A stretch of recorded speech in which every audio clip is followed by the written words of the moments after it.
Greetings everyone. Here is how you can update your WordPress plugin using Tortoise SVN.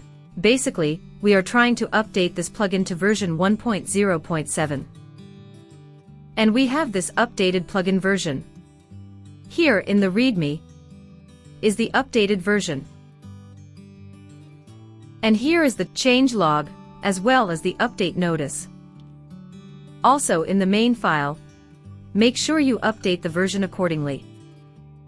Anyway, after this is done, make sure you have installed Tortoise SVN. Now let me create a folder. Give it a name. Open it.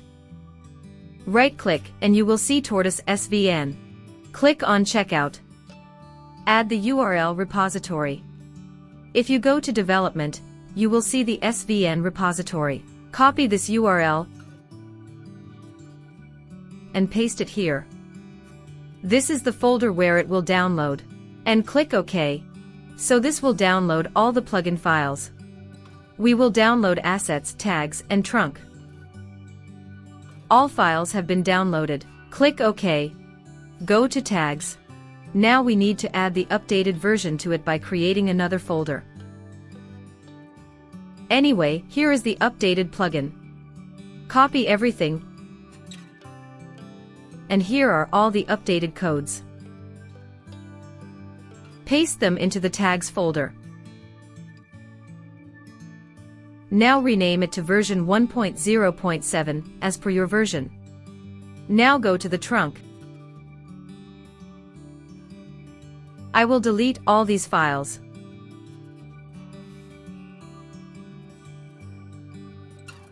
Let me copy all these files and paste them into the trunk folder.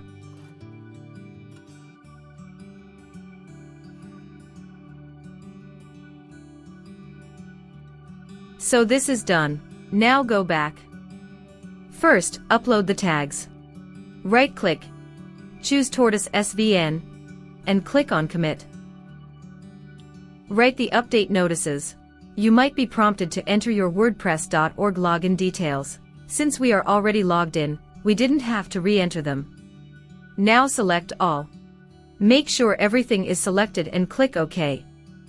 This upload may take some time. Commit. So this has been uploaded. OK. Now do the same for the trunk. Right-click, choose Tortoise SVN. Click on Commit. Give an update notice. Select all files and click OK. This is also done. Now, if you refresh this SVN, you will see the folders we have uploaded. Also, the trunk has been uploaded. You can see the latest version 1.0.7. Let me refresh this. So this version has also been updated. Everything has been done. Thank you very much.